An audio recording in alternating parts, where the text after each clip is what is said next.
Olá pessoal, agora nós vamos falar sobre cotagem de desenho arquitetônico. Nosso desenho já está praticamente pronto e a gente precisa então de colocar algumas informações técnicas no desenho, como as cotas, né?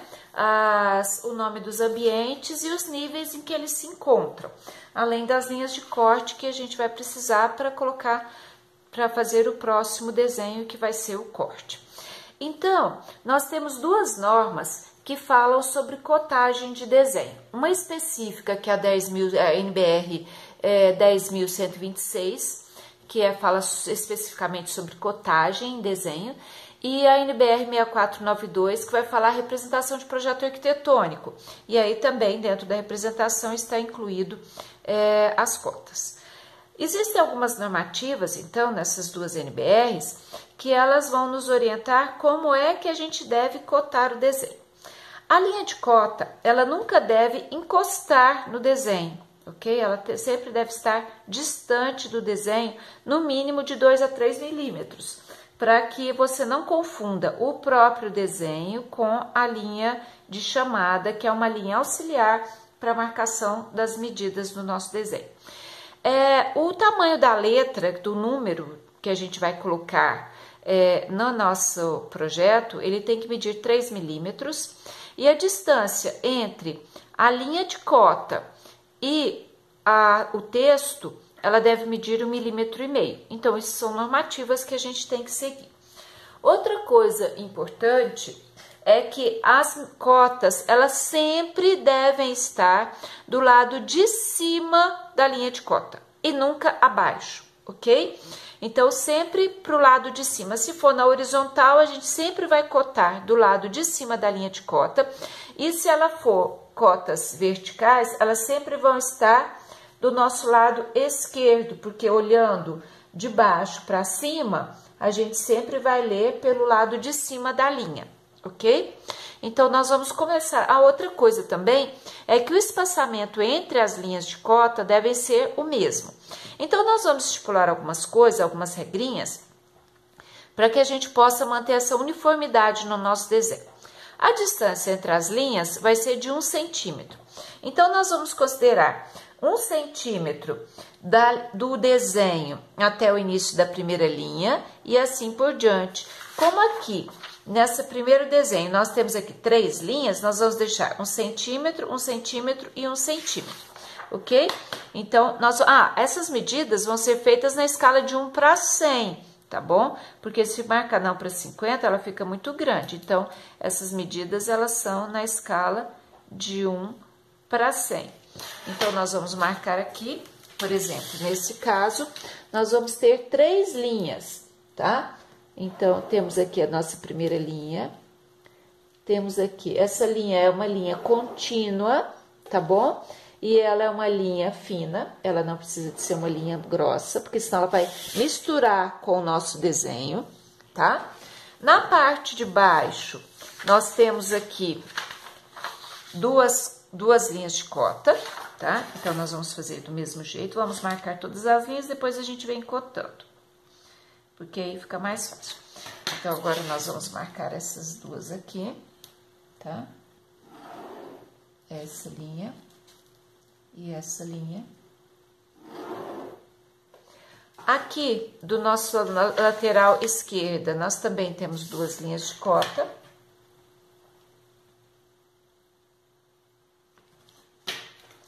Então, vamos aqui marcar nossas 2 linhas de cota.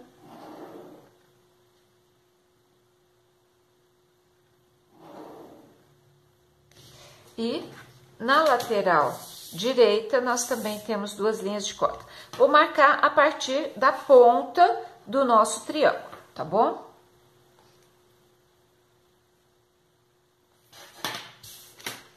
Aqui. Então, nós temos, deixa eu ver se aqui eu cotei a sacadinha por aqui. A jardineira. Então, nós temos aqui todas as nossas linhas. Essas linhas que eu acabei de traçar são chamadas de linhas de cota. E é nelas que nós vamos colocar as nossas medidas. Mas nós precisamos de uma outra linha, porque como é que eu vou saber o que eu estou marcando, né? Então, eu preciso fazer umas linhas, que elas são chamadas de linhas de chamada ou linhas de cota, tá? E aí, nós vamos, então, traçar essas linhas. Como? De qualquer jeito? Não, né? Nosso desenho tem que estar visivelmente bem apresentado. Então, todas as linhas têm o mesmo tamanho e a linha que estiver voltada pro desenho, ela é mais longa do que a linha que não é voltada para o desenho. Se você observar isso, a linha que é voltada para o desenho é maior, a que não é voltada para o desenho é menor. Aqui a linha que é voltada para o desenho é maior, a que não é voltada para o desenho é menor. Aqui é a mesma coisa, que é voltada para o desenho maior. Ah, então é em cima ou embaixo? Não, não é isso. É o que é voltado para o desenho, a linha é maior. A que não é voltada para o desenho, a linha é menor. Então, o que nós vamos fazer? Nós vamos considerar que a linha que está voltada para o desenho, ela vai medir meio centímetro. E a que não está voltada para o desenho, nós vamos colocar 3 milímetros, ok? Então, a gente vem aqui na escala de 1 para 100. Vou traçar aqui uma reta auxiliar, só para vocês entenderem. Vou fazer aqui embaixo, para ficar mais fácil para mim. E aí, nós vamos ter, então, ó, o que é voltado para o desenho é aqui? Ok, então eu venho, marco aqui meio centímetro. Aqui na de baixo, essa é voltada para o desenho? Ok, então essa também tem meio centímetro. E aqui embaixo, quanto que é? 3, não é? 3 milímetros que nós combinamos aqui? 3 milímetros aqui. Aqui nós vamos ter também 3 milímetros. Então, entre uma linha e outra, eu tenho um espaçamento de 2 milímetros, tá bom? Então, a nossa linha, ela vai ser toda do mesmo tamanho. Nós não podemos ter linhas de várias medidas, porque senão o desenho fica feio. Então, como é que eu faço? Nós vamos vir e eu vou fazer uma, e aí depois eu vou parar o vídeo, vou terminar, porque senão não tem por que vocês ficarem vendo eu cotar esse monte de coisa, né? Então, a gente vai fazer uma linha bem fininha, olha, quase que transparente. Nós não vamos apagar essa linha depois. E nós vamos, então, marcar tudo que a gente tiver que desenhar, de colocar de marcação. Nós vamos marcar com essas linhas aqui, tá bom? Se vocês olharem aqui, ó, tudo que tiver desenhado, ó, o que é mais próximo são as parciais, então nós vamos marcar o quê? A porta, né? A marcação da porta. Depois, eu vou fazer a marcação da parede.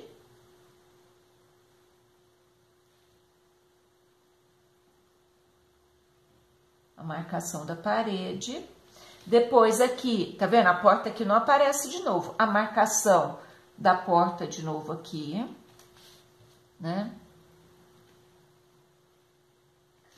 A marcação da parede, aí a parede já aparece nos dois, né, em cima e embaixo, é só olhar o desenho que vocês têm em mãos, tá bom? É a mesma coisa, nós estamos copiando um desenho, nós não estamos criando nada, né? Aqui nós vamos marcar o 10 da jardineira, da floreira. Aqui. Sempre caprichando para ficar tudo do mesmo tamanhozinho. Aqui o 15 da parede.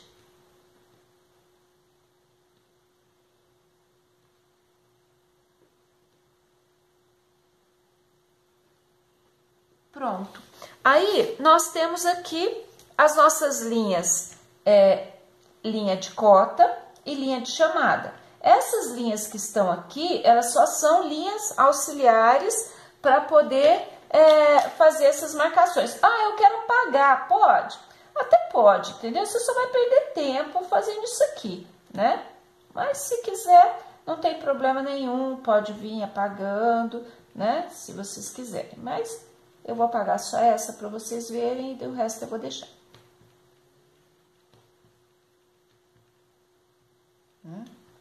Aí. Porque ela vai ficar tão fina que ela nem vai aparecer, né? E aí, então, vocês têm as linhas de cota feitas aqui. O acabamento na cota, ela pode ser ou com uma seta, eu vou até representar aqui, ou você vem e faz uma seta fina, com um ângulo aqui de 15 graus, ok? Ela pode ser ou aberta ou fechada, sem problema nenhum. Ou você vem com a linha de cota, tem aqui a linha de chamada, tá bom? Você tem aqui a linha de chamada, você vem com seu esquadro de 45 graus e traça, então, essa linha que é a linha delimitadora do limite da cota. Eu, particularmente, acho mais fácil fazer a linha de 45 graus, até porque eu tenho esquadro de 45, de 15 eu não tenho. Então, eu venho aqui e faço essa linha. Essa linha, ela normalmente, ela é mais forte, né? Ela tem uma espessura maior do que a linha de chamada e a linha de cota. Se vocês olharem, ela é mais grossinha, né? Que a outra. E você com o esquadro de 45, é 45, tá lá na norma, tá? Não sou eu que estou inventando. Então, não use o esquadro de 30 e 60, o 45 é que tem todos as duas pontas com os ângulos iguais. Então, vocês vão marcar isso aí. Os tracinhos também, não pode ser um grande ou pequeno, senão vai ficar feio, né? Tentem manter a homogeneidade aqui nessas cotas, tá bom? E aí, então, a gente tem já a marcação aqui da linha de cota. E aí, nós temos que colocar a medida, né? No texto, na norma, ele fala que tem que estar a 1,5 mm da linha de cota e ele tem que medir 3. Então, a gente tem que vir e marcar isso aqui também, né? Então, a gente vai marcar 1,5 mm mais 3 vai dar 4,5. Aí, a gente vai de novo marcar aquela linhazinha de chamada bem fininha. Não é para escrever sem a linha. E aí, nós vamos escrever aqui as medidas, né? Por exemplo, aqui mede 70, aí você vem e coloca aqui 70, aqui mede 150. É para ter o texto dentro da linha, não é para ficar o maior ou menor. Ah, mas aqui é 15 e não cabe. Não tem problema, eu venho, escrevo 15 aqui de fora e puxo um rabinho para mostrar que esse 15 é desse espaço, tá bom? Do lado de cá, a mesma coisa, só que nós vamos escrever pelo lado de cima do desenho. Então, o desenho ficou todo cotado, né? Não esquecendo que a cota tem que estar sempre do lado de cima da linha. Olha, de cima da linha, aqui está a linha, o lado é de cima. Aqui está a linha, o lado é de cima da linha. Então, sempre assim, não esquecendo de que a cota deve estar centralizada em relação ao seu eixo, né? Não escrever nem mais para o lado direito, nem mais para o lado esquerdo, a não ser nesses pequenos espaços que não cabe, no caso no 15, né? Eu coloquei até alguns por fora e alguns por dentro, para vocês verem que por dentro sempre fica muito apertado. Mas nesse caso não tinha como, porque eu tinha outros 2 números pequenos aqui também, né? Mas quando dá, a gente tenta jogar um número para fora. E além dele ser centralizado, né? Sempre medindo 3 milímetros e ele distante 1,5 mm da linha de cota. Então, essa é a marcação da cota que a gente precisava de compreender. Outra representação que pode existir, além das setinhas ou dos tracinhos, é uma bolinha, né? Mas a bolinha corre o risco, na verdade é um círculo pintadinho de preto, porque a gente corre o risco de fazer uns círculos maiores, uns círculos menores, e aí fica muito mais desagradável, desarmonioso, né? Na hora de olhar o nosso desenho. Então, é basicamente isso, as cotas. E a gente encerra a parte de cotas aqui.